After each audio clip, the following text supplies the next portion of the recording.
ñu soxla casquette maanaam ancien étudiant bi. tey jii boo ñu doon defal une description. mel ni ku fa delloowaat sa bopp. ci xeexoo yi nga xamante ni am na. au-delà lu jëm ci wàllum profil ba fa nekkoon ban jàngat nga ñu ci mën a defal en tant que observateur aussi. jërëjëf sëñ Kébé maa ngi rafetlu laaj bi di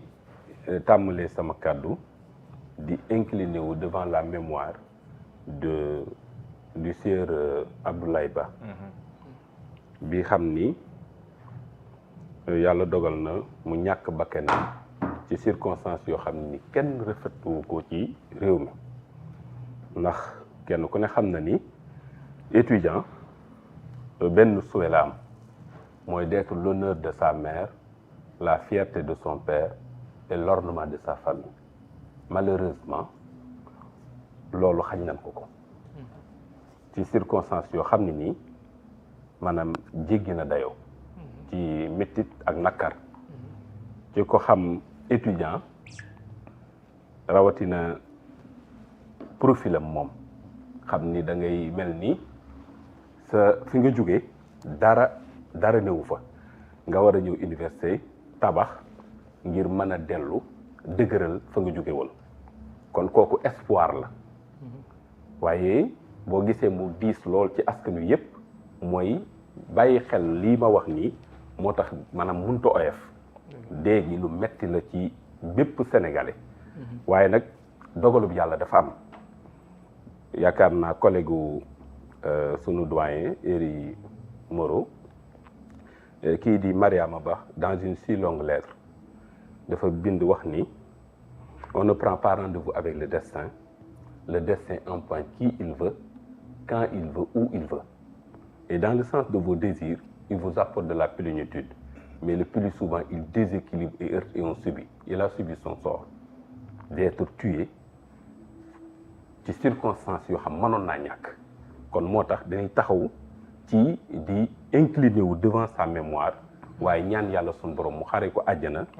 te maanaam dooleel aw askanam xolub muñ ban mën koo dépassé lu xew nag manees nañ ci jàng lu baree bari man dama gëm ni les forces de l'ordre ñoom ci askan wi lañu bokk sunuy waajur ñoo fa ne sunuy mag ak sunuy rak ak sunuy càmmañ ñun nekk ñoo xam ne aussi dañ leen a tàggat ci xam-xam mënunoo jóge nu leen neex defe nu leen neex waaye boo xoolee Birama vidéo yi xam ne feeñ na dafa am lu mu wane loo xam ne nii kenn mënu koo rafetlu ci dans un état de droit parce que wane nañ ay vidéo yoo xam ne nii de manière volontaire da ngay gis maanaam agent bu solitaire bu sañ a fekk koo xam ni amul benn arme amul benn danger bu mu présenté nga dal ci kawam dóor ko dóor yoo xam mënoon naa ñàkk loolu man je pense que waruñu koo jël maam comme quoi que maanaam lu mel ni état wala nang déedéet c'est des responsabilités individuelles man en mon sens ces personnes-là on doit les identifier les sanctionner parce que en réalité kenn permettre un agent de la police wala de la gendarmerie ak ku mën a doon individuellement nga jël maanaam ci sa maanaam décision personnelle coobare bopp dal ci doomu aadama gaañ ko te maanaam présenté wul benn péril ci sa kanam parce que boo xoolee vidéo yi doyen Moreau di nga gis ni volontairement ils ont détruit des biens yoo xam mënoon nañ koo bañ a def te c'est des biens qui appartiennent à des personnes loolu yoon santaane wu ko te loolu du maintien de l'ordre est-ce que je me fais comprendre maanaam moo tax ma bëgg maanaam police ak gendarmerie ñu war a ci cas d'espèce bii dana war ouvrir une enquête indépendante et transparente mën a situer les responsabilités individuelles ñi ci war a sanctionner ñu sanctionner leen waaye waruñu ko def affaire corporatisme parce que bu ci duggee rek day yàq lu baree bari man li ma gëm mooy am na ñu wax sax ni police ak gendarmerie waruñu dugg ci biir campus d'accord nañ ci parce que am na ay franchise yoo xam ne sax da koy tere waaye am na maanaam foo xam ne nii buñ fa àggee maanaam police ak gendarmerie faw mu dugg ci réew mi ak fu mën a doon xam nga lu ko waral doyen da ngay dégg ñu la franchise même franchise universitaire dafa am limite parce que dans un état de droit amul benn droit bu absolu droit boo gis dafay am limite parce que xamul tax ñu di ko def parce que bu fekkee dañ ni université maanaam zone la boo xam ni kenn police ak gendarme amu fa wàll tey bu situation yu péril amee péril xam ni maanaam ñoom seen biir mën na noo rayante ci seen biir foofu bu fa police duggul musiba am yu mel noonu nag mooy waral ñuy def réquisition pour jéem a calmer les ardeurs mais boo koy calmer en mon sens waroo ñëw indi encore désordre ci biir te li ñu gis mooy ñoom dañoo waroon a ñëw calmer la situation mais au contraire ils ont mis de l'huile sur le feu ci en tout cas image yi xam ni moom la ñu gis man personnellement en ce qui me concerne et je l'assume rafetlu wuma ko te dama gëm ni enquête dafa war a leeral situation boobu ba pare sanctionner ñi xam ni ñoo ko def may xamal aussi askanu Sénégal que ni mu diise ci ñun kenn ku ne ci ñun noonu la diise nu ko raw ci ñi xam ne ñoo ŋànk réew mi ci ki xam ñi leen jige wala ñu xam leen parce que mbir mi bi mu xewee doyen man wóor na ma ni kii di le président de la République ak son premier ministre ak les membres du gouvernement am na lu leen naqari lool ba fu mën a yem maa xel mënu koo natt ndax da doon ñoo xam ne démb ñoom ñoo taxawoon ngir maanaam fexe ba situation yu mel nii dootul am ci réew mi bu fekkee yàlla daf leen a dogal ñu hérité réew mi situation bu ni mel maanaam ñu reproduire ko loolu ku jàpp ni neex na leen mais xëy na kon dëgg leen a xamul wala jigéewoo leen moo bëgg a xamal askan wi rek ni leen am na sax ñuy taxaw di wax ni ñii warul ñoom danoo waroon a wax déedéet kilifa mënut a wax ci situation yi parce que il faut ñu xam une chose le président de la République ak son premier ministre ak les ministres du gouvernement ñooñu en réalité kenn ku ne dañ ko assigner une mission du président de la wala le premier ministre ñooy joxe des ordres pour police wala gendarmerie di dugg maanaam biir campus de la même manière même le ministre de l'Intérieur c'est pas lui qui donne directement les directives ci anam bu ni mel des fois sa dégg naa ay wax jëme ko ci maanaam kii di maanaam mon confrère maître Bamba Cissé mais maître Bamba Cissé doyen man na maa seede ci li ma xam ci moom bokk que ni moom ci boppam du musul dugg ci li ñuy wax manipulation parce que man xam naa ko ci ay valeurs yoo xam ne nii gëm ma ni moom maanaam situation fi mu toog mën na koo soppi ba mu denc ci jikko yooyu man gëm naa loolu kon gëm naa ni mënut a def manipulation est-ce que mën nañ ko induire en erreur c'est possible waaye gëm ma ni moom dina am maam le dessein maam di indi une quelconque manipulation pour ji ma sauver un cas ou un autre man loolu moom mën naa koo seedi fii. du am yàqin bi daal déedéet loolu dama ci am yàqin bu wóor baneen bi mooy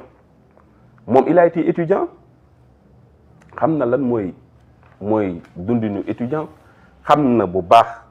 maanaam liy xew université nan lay tëddee donc am na décision yoo xam ne du ko jël mukk dans le dessein de faire mal man loolu moom mën naa koo seedi fii donc man lecture boobu laa maanaam am ci li xew ci li dal université ma wax nag ni yàlla na doyen man ama kan parce que man aussi nekkoon naa un syndicaliste à l'époque donc xam naa étudiant li muy dund étudiant maanaam lu jara def attention la maanaam lu dañ cee war a tey parce que en réalité dafa nekk couche bu sensible beneen bi dafa nu koy waxee passez-moi le terme maanaam dañu vulnérable maanaam loo leen gën a mën a dimbali bira moo gën di wut benn pexe bu bañ a dëppoo ak ñoom seen i bëgg-bëgg parce que seeni bëgg-bëgg weesul ñaar lekk ak naan ak mën a jënd ay documents ngir mën a jàng loolu man dama jàpp ni bourse bi te loolu aussi il faut ñu leeral ko dañu wax ni bourse yi c'est maanaam ñi ko xam ne ñoom lañ ko dénk nee nañ problème bi du problème mu paiement bourse parce que problème bi mooy calendrier universitaire bi moo dëppoowul ak calendrier paiement bourse yi des fois day am ay retard mooy situation ñoom buñ hérité man dama jàppoon ni situation boobu li yelloon rek mooy de part et d'autre ñu toog waxtaane ko wut une situation transitoire ba romb ko waaye waru woon a indi situation bii conflictuelle bi ba bakken di ci lor moo tax man damay gëm ni te foofu man jël naa responsabilité si les autorités me le permettent mën a jël contact ak les responsables en tout cas des amicales pour gën leen a jege gën a xam seeni jafe-jafe ànd ak ñoom xool naka lañ mën a def ba situation bii ñu wees ko waaye ci kaw aussi autorité étatique yi permettre nu leen mel parce que ñun muy yow di man kenn ku ne dafa am responsabilité ci réew mi ñu fexe ba mu stable parce que dañu hérité réew moo xam pratiquement c'est une razzia situation bu complexe la te loolu il faut étudiants yi xam ko aussi naam dëgg la dañu war di permettre maanaam lépp luy wàllu bourse yu ni mel ñu gérer ko une bonne fois pour toutes mu bañ a indi benn problème waaye de la même manière aussi il faudrait nécessairement les étudiants comprennent que ni les tenants du pouvoir actuel dañu hériter une situation boo xam ne nii c'est catastrophique à la limite boo xoolee la FMI le Fonds monétaire dafa téye loxoom les partenaires classiques occidentaux ñëpp dañu téye seen loxo te teewul nos tenants du pouvoir tiennent toujours la barque te li ñuy def yëpp ngir njariñu askan wi la dama bëgg a wax ni doyen maanaam les étudiants dañoo war a xam ni ñii xam ni ñoo ŋànk réew mi tey maanaam ñoom xam nañ xel ni réew mi liñ fiy def lépp njariñu ndaw ñii rek a tax loolu fu ko ndaw ñi xamee rek maanaam ñoom buñ leen maanaam woowee ci waxtaan war nañ leen mën a wuyu ngir ñu xool naka la ñuy joyantee ensemble suñu réew ngir ñu mën a dépasser situation yi xam ni toujours mën naa jur ay situation yoom day déplorable man personnellement foofu lay woo les étudiants pour ñu am sursaut un peu bàyyi du lest pour que ñu mën a avancer jëm ci kanam parce que li ma wóor mooy ñi fi ne seen yéene laa wax de mooy fexe ba réew mi lépp loo xam ne nakar la ñu fexe ba dindi ko ca secteur ba mu nekk waaye kenn ku ne mën naa nungu ni ñoom bi ñu ñëwee léegi yàggul te situation bi ñu fi hérité metti na te ñu ngi am yeneen préoccupation man mën naa waat ci yàlla mi ma sàkk que ni le premier ministre maanaam ci ñi gën a yeex a yëg mbir mi xew nii ca la bokk fi ma ko mën a teg rek mooy pour preuve Birama xam ngeen ni récemment dégg ngeen ñu ni kii di Mame Mbaye Niang dafa def une nouvelle procédure mais Ousmane Sonko procédure boobu xam fu nga ko yëgee mais ci seen tasxatu xibaar yi ci la nga ko yëgee de la même manière donc kooku maanaam ñi ci ay maanaam yeneen préoccupation yoo xam ne ni réew mi maanaam daf ko soxla te loola ma nga cay daw suba di te daw ngoon koo xam bu xëyee 7 heures du matin lay xëy 1 heure 2 heures du matin lay génn bureau prématuré mais kooku mën naa umpale lu bëree bëri te kenn ku ne mën naa nungu ni du ñoom ñooy joxe ndigal ngir ay police ak gendarmerie maintien de l'ordre dafa am ñu ko jox ci réew mi ñooñu ñoo am maanaam responsabilité ba loolu la bëgg a wax mais ñooña tamit nañ leen nungul lenn ba ñuy yebal ñi xam ni ñoo dem pour université pour stabiliser maanaam l'université mais doyen war nañu mën a nungu ni ñooñu seen yéene du woon créer situation ba fa am xëy na nag maanaam groupe boo mën di gis il faut savoir distinguer l'ivraie de la bonne graine am na toujours des brebis galeuses yoo xam ne nii ils causent toujours des torts ñooñu laa ni il faut les identifier et les sanctionner. D'accord mais donc foofu lay. mais boo xoolee tamit gouvernement bi mu génnee. oui da ngay argument yu bëri mën naa la ko benn. oui mais ndax jàpp na yenn maanaa jamono ji étudiants yi di yëngu di yëngal ñu naan une influence politique moo nekk derrière loolu tamit ndax yenn maanaa. waaw xam nga université bu naxantewul te waxante dëgg rek université naka jekk maanaam pouvoir ak opposition kenn ku ne da cay xëccoo ndax li tax mooy maanaam étudiant moom la yàlla may mu am bu ma doon wax bayra bu ni toll parce que da ngay jàpp ni étudiants yi ñooy Sénégal